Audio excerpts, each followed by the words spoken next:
L'actualité de ce mardi, c'est aussi cette réunion organisée en ce moment même par Emmanuel Macron avec les acteurs du monde professionnel et amateur sportif pour parler des conséquences de la crise sanitaire actuelle. Depuis l'annonce du couvre-feu, des huis clos, du confinement et donc de la fermeture des complexes sportifs, le sport est en difficulté. En voici un exemple avec le Krebs de Talence en Gironde qui a su entièrement se réorganiser. Reportage Pascal Zudas, Bertrand Jocla-Parker. Le Krebs de Talence, c'est 23 sections de haut niveau, 450 sportifs à haut potentiel ici. Certains athlètes s'entraînent pour les Jeux Olympiques de Tokyo 2021, mais surtout pour Paris 2024. Une préparation tronquée par l'épidémie de coronavirus. Exemple, au handball, 6 entraînements collectifs par semaine pour ces 14 sportives, dont la pratique est forcément modifiée pour s'adapter au protocole sanitaire. On peut continuer à s'entraîner normalement comme d'habitude avec les mêmes horaires, etc. C'est en club que ça a changé où le vendredi et le week-end on ne peut pas avoir de match avec notre club, etc. Et on se dit qu'on va continuer à s'entraîner et que ça va passer et qu'on va pouvoir reprendre la vie normale et continuer à avancer dans nos projets. Autre discipline, autre pratique pour la championne d'Europe junior en titre au pistolet à 10 mètres.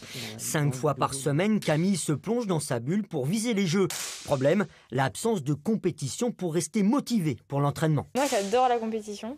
J'adore le tir pour ça. Je trouve qu'en compétition, on découvre un peu qui on est et tout ça. On a des émotions qui sont énormes. Et c'est vrai que ça me manque beaucoup. Et je pense que ça manque beaucoup à ma manière d'entraîner. En fait, là, j'avance, je progresse, mais je ne sais pas ce que c'est réellement ce que je fais. Et... La compétition, c'est autant d'étapes qui jalonnent la préparation. Comment maintenir la motivation des sportifs sans ces moments clés de la saison? C'est toute la difficulté rencontrée par l'encadrement technique. L'avantage au pôle, c'est qu'on est quand même 14 athlètes qui s'entraînent quotidiennement. Donc on s'entraîne ensemble, donc il y a une émulation assez naturelle, je dirais, de la dynamique de groupe qui est intéressante. Pour ceux qui sont un peu plus isolés, voilà, aujourd'hui avec la visio, on peut maintenir un lien. Alors c'est vrai qu'on est loin de la réalité qui est la compétition, le match. Une période propice à l'imagination. Au Krebs, un système d'entraînement virtuel est en développement. Il pourrait révolutionner la préparation des athlètes de haut niveau néo-aquitains et français. Et on prolonge avec notre invité Gérard Baudry. Bonjour, vous dirigez le Krebs de Talence. Ce deuxième confinement est un petit peu moins restrictif que le premier où toutes les activités étaient à l'arrêt. Néanmoins, on l'a vu, c'est compliqué, c'est un véritable casse-tête pour vous que de faire cohabiter ces 450 athlètes. Oui, alors le Krebs de Bordeaux, donc c'est une activité de formation qui, elle, était maintenue, mais entièrement à distance sur le premier confinement. Et c'est aussi l'accompagnement des sportifs de haut niveau. Donc sur ce deuxième confinement, c'est bien sur site en présentiel avec des règles sanitaires renforcées, donc beaucoup de rigueur nécessaire au quotidien. La préparation est donc compliquée. Ils sont motivés quand même, ces athlètes? Ils sont extrêmement motivés. Ils sont conscients aussi de la chance qu'ils ont de pouvoir continuer à pratiquer, puisqu'ils savent bien que tous les autres sportifs sont condamnés à l'inactivité. Ils ont, on le voyait bien dans le reportage, la difficulté du manque de repères.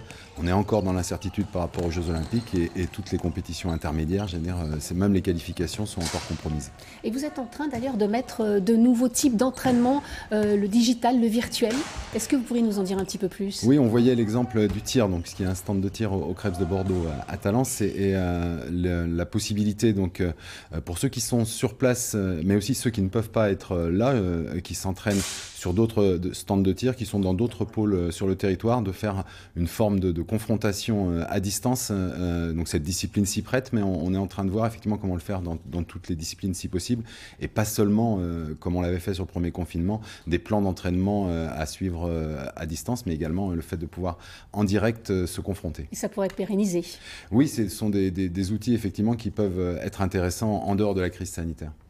Cette période, elle est aussi propice à l'innovation, donc avec tous ces entraînements virtuels. Il y a aussi un autre public que vous accueillez, notamment les seniors. Ça aussi, c'est un vrai changement? Alors, nous avons essentiellement, en grande majorité toujours dans les 450 sportifs accompagnés des jeunes. C'est vrai que sur les périodes de confinement, juste après le premier confinement, la première nouveauté, et on la retrouve là sur cette période, c'est que nous sommes ouverts, nous fonctionnons, alors que des sportifs seniors, élites, n'ont plus de lieu d'entraînement, donc viennent chez nous. Donc on a effectivement cette dimension supplémentaire. Je pense à Grégory Mallet pour citer un seul nom qui prépare les Jeux. Et qui est content de pouvoir faire de la muscu chez nous alors qu'il n'y a plus de salle de sport il nous ailleurs. reste quelques secondes. Le chef de l'État qui va discuter en visioconférence avec le monde sportif. Qu'est-ce que vous attendez de cette rencontre en quelques mots? Alors c'est important, le sport professionnel est évidemment économiquement très, très pénalisé, mais c'est vrai aussi pour le sport amateur, ça représente aussi de l'emploi et ça représente du lien social, de la convivialité.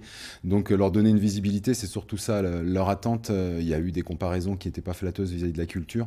Voir que le chef de l'État s'intéresse au monde du sport, c'est essentiel. Merci beaucoup Gérard Baudry d'être venu sur ce plateau. S'il y en a d'autres qui trépignent